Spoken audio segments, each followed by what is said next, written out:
welcome to the user group for this month. We'll be focusing on lead scoring preparation. So there's quite a bit to get through, but largely today's session is really about helping you make sure that you've got everything lined up and everything ready so that when it becomes time to actually build your scoring model, we'll have everything we need and everything's in place in order to make that happen. Today's agenda, well, first of all, cover off exactly what is lead scoring and how can I use that as an Eloqua customer. We'll look at a few other tips to help you there in defining and understanding exactly what that means. We'll then look at smart filing and naming conventions, which play a big part in helping you find what it is you're looking for when it comes to lead scoring, so that we're able to score behavior based on campaign types, for instance. If you're trying to build a lead scoring model for prospects, that you're able to do that nice and easily. And then perhaps you also want to look at a customer engagement score. And so that would be obviously scoring quite different behavior. And so we'll look at easy ways that you've got to make that happen. Page tagging is another really great way to help impact your lead score through high-value web pages or high-value web content, as we call it. And page tagging is a very simple way to help you do that. So we'll walk you through how to do page tagging as well.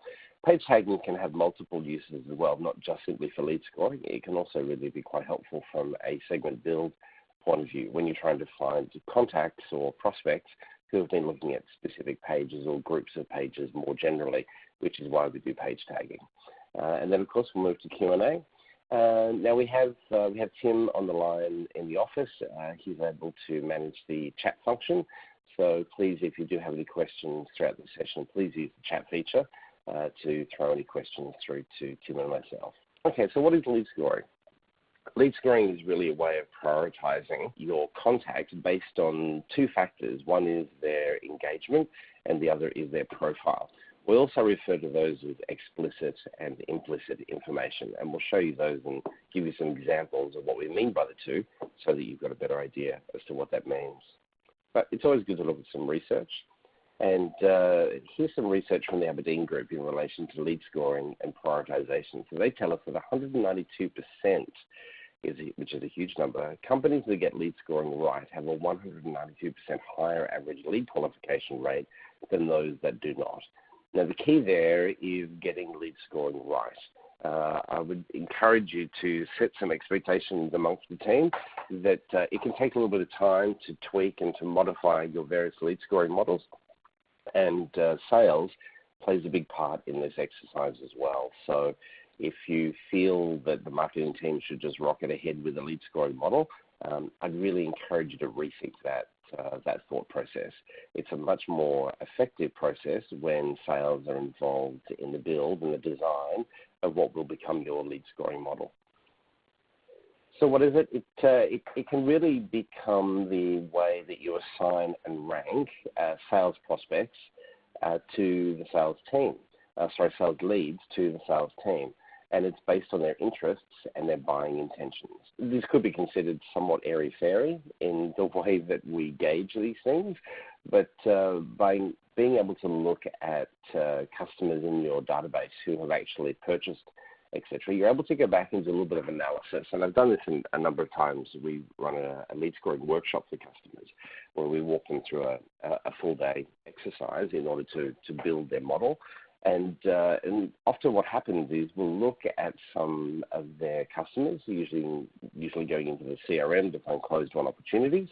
And then we might take 5 or 10 of them, and then amongst the team, we break those people down and we look at their individual contacts and we look at their individual behavior. And that helps form a basis for the model as we move forward. And again, that process really needs to be done in concert with the sales team. If you wanted to understand how the sales team would see the lead score, you can see here once we're in the CRM, for example, this is where Profiler is loaded, and you'll see right here underneath the person's name, there's a green highlight. Now, the colors change based on the score, and that shows that this particular customer, Jackson, is a lead score of A1. So it means that both his profile is the best fit and also his engagement. And so the key thing to understand too about a lead score is that it's not a fixed exercise. So a lead doesn't start at number 1 and move its way through to 100, for instance. The lead score is actually a movable target, and it's movable because the engagement of the individual will differ over time. And so the less engagement there is by the person, the score then goes down. And in relation to recency, the score is actually refreshed every hour. So if the contact has done anything, opened an email, visited a landing page, etc., within the last hour, that information then is refreshed and the score is updated.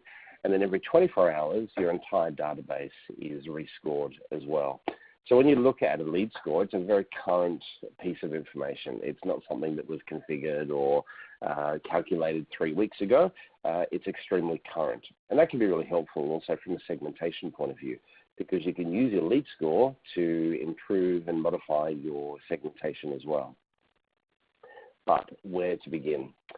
So we said a couple of times already this morning that sales need to be involved in the process. There's really no point marketing sitting in an ivory tower determining what a good lead is and then simply trying to handball that over to the sales team, because we've seen how that works and we know that it generally doesn't work very well. And it's highly likely that you might end up with an experience kind of like this one. And I'm sure many of you have had these discussions potentially with the sales team, and finger pointing might be a part of that process. So let's take a break and have a look at effective lead scoring and trying to understand exactly what effective lead scoring is. So if we look at lead score, because it's what we call co-dynamic, which means there's two components. One is relation to the best fit, and the other is based on their interest. So the best fit is who they are. It's maybe they're a procurement director, maybe they're in your target industry, and that based on data that you have, that organization has a revenue of greater than $50 million. So the closer they are to that, they become a best fit. The less like that they are, well, they're not a fit. So if we look then at active interest, what have they done? So their website visits, their form completions, their email click-throughs, all of those things, the more they do of those things pushes them towards showing active interest in what you're doing versus showing no interest. So the goal is then that we're obviously building, and as we find people, they may initially be not a fit or they may initially be showing no interest, but over time we build them through different communications and through their own engagement with your website and other campaigns that you're running. They become hopefully a better fit and are showing active interest in what it is you're actually doing. Let's have a close look at how Eloqua manages this process for you, so to give you an idea of the flow that can happen. So if we begin over here on the left-hand side, we can see that effectively we might be presenting forms to people, asking questions. You might be running events, etc., which then update the profile of the contact sitting in Eloqua. So if this is the contact over here.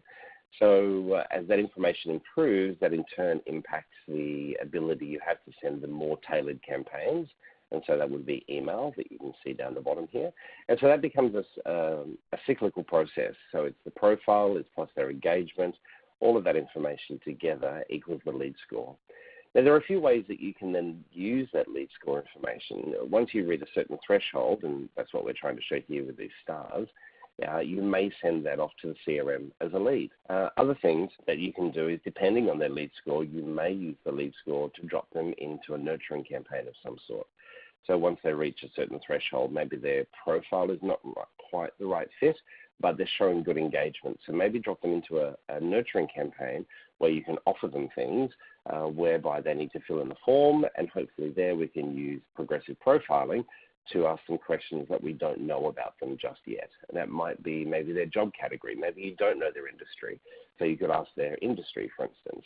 All of those sorts of things help to build the profile and in turn then impact your lead score. So eventually what will happen is everybody will head off in this direction, hopefully, heading off to the CRM as a marketing qualified lead. So let's look a bit further at this idea of fit and engagement. So the first one is the fit, and this comes down to explicit information that you can obtain by the person. Now, you might send your database off to a data cleansing house, for instance, and have them add information to that profile.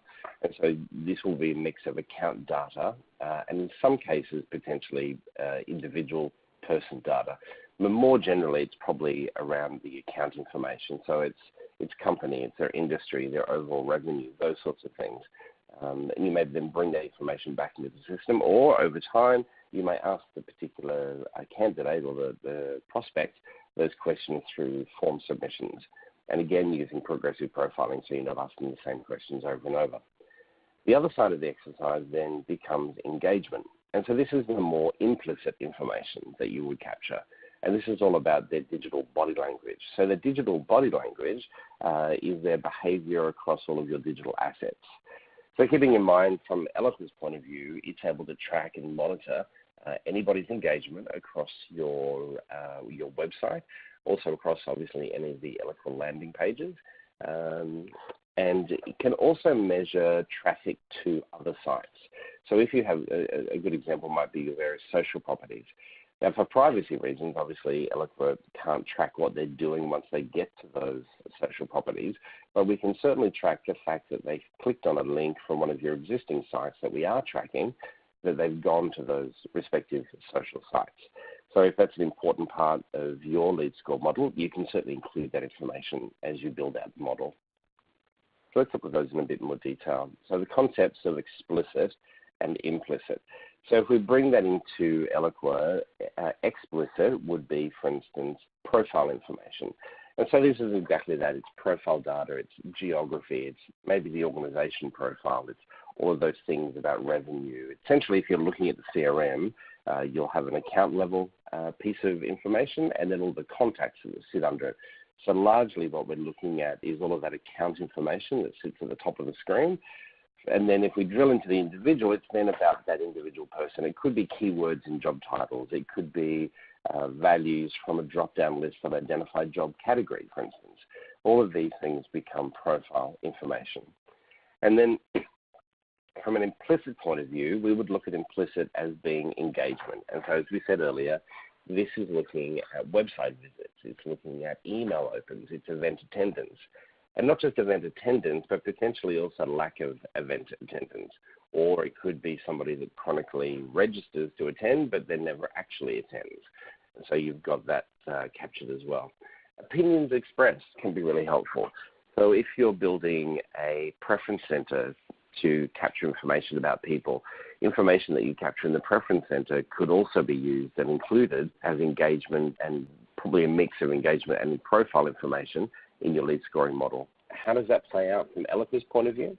So Eloqua uses a process or a model that is basically A, 1, 2, 3, 4, right through to B, C, D, 1, 2, 3, 4. And so what you'll end up with is a grid, effectively. I'll show you the grid in just a moment. But here's what could potentially play out in your organization. So if we look at A being the profile fit, and so the letters A, B, C, D being about profile, A being the most appropriate profile fit, and D being the least appropriate profile fit, and then balancing that off with the engagement side of things, which is 1, 2, 3, 4. And so here we've just got a table with some examples of what this might actually look like. So an A4 lead is the right person or the right prospect, but they're not really showing any interest, versus B1 is a good fit, and they're very interested because 1 is the highest level of engagement that you can have. If we go to C1, this is not really the ideal prospect, but they're very interested in what you're doing, again, because the 1 is showing a high level of engagement. And then if somebody's a D4, based on the model that you've built, they are really not the right fit and they're really not showing any interest. So then you've got to think, well, do I build campaigns to target that group to try and generate interest? Or do we potentially leave those people out of the exercise or out of future campaigns? And then on the right-hand side, we've got suggestions there potentially as to what you might do with those particular groups in those particular scores. Now, this is just an example, and of course this will differ for all of you who are on the call today, but you need to come up with some sort of a desired outcome, I suppose, once you realize where these people are fitting, and once you've got a better idea as to exactly how these individuals are performing and where they're up to, you can potentially then come up with some ideas here as to what you might do for people in those various areas. But the key thing, too, in relation to a lead score is that the threshold that you set over time might change. So it may be from day one that pretty much anyone that does anything, so if they've got a heartbeat and they're able to press a button and submit a form, they go straight through to sales. Game over. Where, as soon as that happens, bang, they become a lead. But over time, hopefully, as the marketing improves and the qualification improves, you'll begin to increase that threshold. So in this example, you can see we're taking all of the A leads right through from 1, 2, 3, 4. Same as B, right through to 4, keeping in mind 4 is engagement. So these people are not really engaged, but their profile is correct. But when we get down to C, we're thinking, well, maybe we need to be a little bit fussier here. Let's take those that are C, 1, and 2 only and bring those over to sales. But eventually, over time, that might change even further. And now we remove anybody that's a very low engagement level. So you can see A4, B4, C4, and D4 are all gone. They're not being handed over to sales. And we're really just focusing on the A1, 2, 3, B1, 2, and C1. And as I said, these are just suggestions and examples, but it just shows you how that threshold can be changed. So how do you do the threshold? Well, that's a program essentially that runs in the back end of Eloqua that enables you to determine once a contact reaches a certain threshold. So it might be the last example that we've got here on the page. I'll just scribble around that one. So this one down here at the bottom of the page, that may be the threshold that you set up. So you would create a program within Eloqua that would then take that contact and it would go straight into the CRM as a lead. And so that's how we then send marketing qualified leads into the sales team. Please, if you do have questions as we're progressing through, please shoot those questions through using the chat feature on your screen. Now, there are lots of resources available to help you through this process. And this lead scoring guide for modern marketers from Eloqua is certainly one of them that we'd encourage you to look at. We'll, following this session, we'll send you a link to the webinar recording that you're watching right now, along with some notes, but we'll also include a link for you to access this lead scoring white paper, which walks you through some really practical ideas and guides on how to get your lead scoring model up and running. But let's move on to the next section, which is around smart filing and naming conventions. The way you store information within Eloqua, it can be very carte blanche, I suppose. You can do kind of whatever you want. And if you're a marketer of 1 or 2, you may feel, well, whatever, we can just file things, doesn't really matter. If you're a larger organization, though, that's probably not the process you're taking. If you're from a larger organization with 20 or 30 plus Eloqua users, your filing becomes critical in the way that you store campaigns, emails, landing pages, and forms, along with shared lists, et cetera, et cetera. But regardless of the size of your organization, the smarter you are with the filing, the easier it will become for you to do the lead scoring model. Let me just give you an example from just a screenshot within Eloqua. So you can see here that this is an example within Eloqua where we're looking at form submissions. And so the way Eloqua works is we ask the question, if the contact submitted, and then we select from this drop-down list that you can see right here. So we're wanting to know if the contact has submitted any form that's in a folder, any form that's in or under a folder, or potentially a specific form. And so you can imagine very quickly that if forms are not really filed and they're just randomly saved in the root directory, it becomes very difficult for you to really take advantage of these two options, which are here, I suppose, is options 2 and 3. So all you would be able to do really is any form or specific form. And that's not the situation you want to be. It's certainly not the situation you want to be in. So to give you an example, this is one that I see quite often, that people will file things in folders and give it a year. So we might be looking at campaigns, and I'll go into various clients' examples of Eloqua, and I'll see a 2017, 2015, 16, 15, 14, 13, etc. folders. That's pretty generic. And certainly if there's multiple users and multiple departments where you may eventually want to have multiple lead scoring models, it becomes very difficult to find the information that you're looking at. So what does that look like? Well, it typically can look something like this. So at the highest level, you might have a nurturing folder if we're in the campaign object, for instance. We might have a nurturing folder, an events folder, and prospects folder. And these relate to campaigns. So this makes sense when you look at it like this, but the problem is when you go through the lead scoring interface or the lead model building exercise, what happens when you look at campaigns is you end up with a whole bunch of folders that look like this. Now, can you tell me which one's the nurturing, which one's the events, et cetera, That becomes very difficult. So an example would be, that's fine, keep the nurturing events and prospects naming convention that you've got in place, but it would be worthwhile to improve the naming of those folders so you can see exactly what it is you're looking at. And so here you can see under each of those years. The years are fine, they make perfect sense, but just add a little bit more information. Now, if you're in an organization where there are multiple departments that might have many people using the nurturing folder or maybe many using the events folder, it would be worthwhile to look at 2017 events from my department and 2016 events from my department. That will make your life a lot easier once you get into the actual lead scoring area.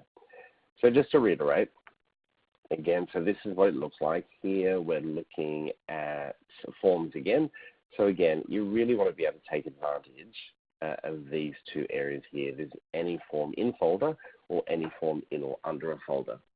Actually filing them as in subfolders by year, again, is not really necessary. If you have a naming convention that uses the date, and many of our customers do, we would start with something like 2017 0221 for today, and then the name of the form. So that gives you an immediate view. You can see those very quickly and very easily. In here, you'll see the other option that you've got right here is we're looking at customers who have submitted any form in the events folder. They've done it at least 2 times within the last 90 days. So you don't need to worry about storing folders for 2015, 14, 13, etc., or by quarter, that sort of stuff. Eloqua will know exactly how old those forms are and how recently somebody has actually worked on that particular form by submitting details in that particular form. And the same logic applies to emails, landing pages, as well as campaigns, etc. So you don't really need to worry about it because Eloqua will take care of that. It's smart enough to understand. But just to show you what I mean by the drop-down, and that's what we're looking at here, this is where you would see all of the folders by the same name, 2017, etc. It becomes a drop-down list effectively. So what you can't do in this list is there's no ability to look in fold. So it shows you all of the folders that you have. It doesn't show you the highest level and then enable you to navigate down through the folder structure to find what it is you're looking for. And so this is where you would end up with, in the example we gave you a moment ago with that red slide, you would see 2017, 2017, 2017, 2017, and you'd have no idea which one is prospects, which one is events, which one is my department. So there's just an opportunity for you to think through how you might want to tidy up maybe some of the folder structures. And there's no impact to doing that, by the way. You can go back to a folder, even a file, any particular live or active campaign folder, etc. You can do a right-click on that, and you can rename those without any impact to your current and live campaigns. Okay, let's move on to page tagging. So page tagging is a component of lead scoring, which is really helpful, but going through the process of page tagging, as I said earlier, can have multiple levels of impact for you beyond lead scoring. As I said, it's really quite helpful from a segmentation point of view, but also from a shared filter point of view. So page tags can be included in shared filters, which enable you to move people around on the campaign canvas based on specific groups of pages that might have looked at on your website. So how do you find out this information? Where can we go? So let's start with what Insight, so Eloqua Insight, and what you can also find in Google Analytics. So from an Eloqua point of view, you would come into to Insight, look at reports and dashboards, and then look for the website report folder. And that's what that icon looks like right there on your screen. Once you generate that particular report, and here's just an example of one of those reports, what it does, it basically gives you all of the URLs. You can see all the URLs sitting here on the screen. It also gives you the traffic as well, from the most visited to the least visited, or total page views, etc. And so you'll see a combination of things in here. You'll see your Eloqua landing pages, and that's what I'm just scribbling across there for you, because it's a subdomain, so you can see that information. This one here is our app. So many of our customers use the SMS app function, and so that's what that one is. But you can imagine the ease at which you can then go, if you go up here to your home menu, you can then export that directly into Excel. Because when you build your build your page tagging, you actually need the full URL. And so the full URL is very easily available from here. And so you'll be able to extract this quite easily. Now, another way to look at high-value pages is to go to Google Analytics.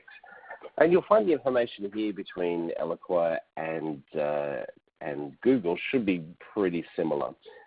We can see here for the same period that our homepage is the highest visited page. After that, our blog gets a bit of a beating. You can see then there's a few blog posts there. The products page on our website, which kind of makes sense. Again, you can see blog posts, and then people looking at services, customer success, and a little bit about the team. The only thing, and I don't know if anyone here on the webinar maybe knows the answer to this, but I don't know how you can go into Google Analytics and export the full URLs.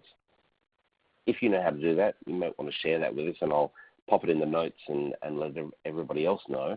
But in the page tagging build process, it's really important that you have the full URL. Otherwise, it doesn't work, essentially. So I find using Insight, again, if I just go back to that report, this report from Insight, which is the entry pages by page view, will enable you to export the full list and the full URL. Okay, so to help you find that information in Google Analytics, I don't want to tell you how to suck eggs, but if you're not sure how to find that information in Google Analytics, you'll find it under Behavior. From Behavior, you can go to Site Content, and then from there to All Pages. So that's what I've just highlighted here for you. So Behavior and All Pages, and that will then reveal this information that you can see here in the background. So why do we need that information? Well, we need it because we have to upload that information to Eloqua to tell it how to actually arrange the page tags for us. So what happens in Eloqua is that you will be able to look for page tags based on the tags that you produce. So if you have a tag called brochures, you might have another tag called administration or product, etc. What you do is you simply in an Excel spreadsheet with two columns. The critical thing here is the headings, otherwise they won't upload. So if you're looking at these two columns, you need to have one that says URL and the other that says tags. So no deviation from that, no spaces, no additional information. Column A must be URL and column B must have the word tags in it. And then when you go through that process, you then basically assign the tags manually going down through that Excel spreadsheet. And then Eloqua will group them all together for you once you get into the platform. How does that play out? Well, this is how it plays out. So where we had brochures, for instance, and events, etc., those various tags, they then appear here. This is a shot from the segment area of Eloqua. And so you can see we've got all of our customer success pages.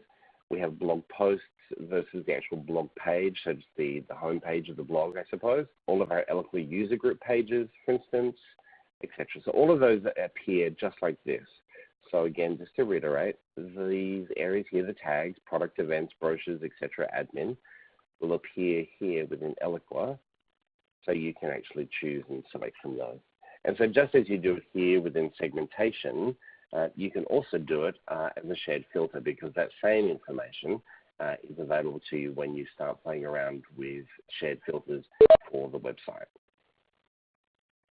Okay, so how do you go through the process of then uploading those into Eloqua? We can help you through that process if you need a hand, but it is pretty simple. You go to Assets, and then you go down to Website Setup, and then you select Page Tagging, and you'll arrive at this screen like so. Then once you're here, then what you need to do is you've now already done your Excel spreadsheet, for instance. You've got it all configured. You've got your URLs in place. You've assigned your tags, etc. You then access the page tagging menu which is this one right here, and then you would choose Upload Page Tags. Then effectively you go through a wizard process. Now I need to make sure we're crystal clear here on one thing. Now in Marketing Cube, we're one organization with one department effectively, which is our marketing department. However, if you're a larger organization, you want to make sure, for instance, you can imagine in a larger organization, let's say we're a bank, we're doing insurance, etc., simply having a page tag called products would typically not be granular enough, because you may have insurance products, you may have general banking products, you may have credit card products. And so you want to make sure that your naming convention is crystal clear on those things. And the same applies when you go back to that Excel spreadsheet. If I just quickly navigate back here. So if this particular page is brochures, but it's around credit card information, you would call your page tag credit card brochures, or it would be insurance brochures or loan brochures, etc. So you want to make sure that you're clear about that, so that once you get into Eloqua and you're uploading those various page tags and then looking for them, they make sense as well. So it becomes a wizard process. You basically name your file, etc. You can put in a description if you like, etc. You can leave these defaults as they are and then choose next at the bottom here, and that will then walk you through each of these 4 steps in order to upload the information. It's very simple. You can't really get it wrong. If you do upload information and you realize it's incorrect, you can use the little chevron icon just over here under each of these page tags, and you can then delete them and then just re-upload the information. It literally takes you a couple of minutes to do the upload. Now, to help you find some information on how to do this, if you go to the Eloqua Help Center, you'll find there's a whole range of information to help. There's actually a whole entire subsection called page tagging, or you can simply search up here in the top right-hand corner of the Help Center in order to find that information. But you'll see here you've got URL. There's an example here of an Excel spreadsheet, so it's just showing you exactly what you need. You can see here that you can put spacing after it. So this one shows RPM, comma, space, marketing automation, etc., comma, then demand generation. So it's reasonably flexible there in understanding what it is you're uploading. So you've got some additional instructions and help to assist you there as well. The key thing to understand here is what you don't want to do is upload every single page from your website to Eloqua from a page tagging point of view. We really generally want to look at the high value web content. And so understanding where the high value web content is really part of the reason that we would go into Insight to have a look at that ranking. And think about the time frame that you apply that to as well. I honestly don't remember what the time frame is on this one that I pulled, but maybe you look at the last 90 days, maybe longer. It depends on the nature of your business. If your business is insurance, it's probably a very annual exercise, so it might be helpful to look a little bit further than 90 days, maybe looking at 15 months, for instance, something like that, see if there's any peaks or troughs in what's happening. Again, take a close look at Google Analytics, understanding over time and different periods where the high-value web content really is. And don't forget, you can also include Eloqua landing pages in that exercise as well. That largely brings us to the end of our webinar today, which is a little bit shorter than normal, but as I said to the group last week from a face-to-face point of view, there's really no point waffling on for too long if there's not too much to talk about. But would love to answer any questions that you've got, so let me know if you have any questions. And thank you, Tim, also there, just for a reminder to let everybody know. This year what we'll be doing is using our blog to record any activity and outcomes from the various webinar sessions. So once we get this session or the sessions recorded, once we just do a little bit of editing on that, we will then post that to our blog so that you can access that information there. And you can actually, we've created a new category on the blog as well, so you can search just for user group information there as well. Well, Tim, it looks like we don't have an overly talkative group today. No questions? Okay. All right, guys, well, thank you so much for making some time to spend with us today. We hope this session has been helpful. If you'd like to talk further about actually building the lead scoring model, as I said, we run a full-day workshop to help our customers go through that process, and happy to have a chat with you in a bit more detail about that. I'll leave you guys to start building awesome campaigns, and we'll chat with you next month. Thanks very much, everybody. Have a great day.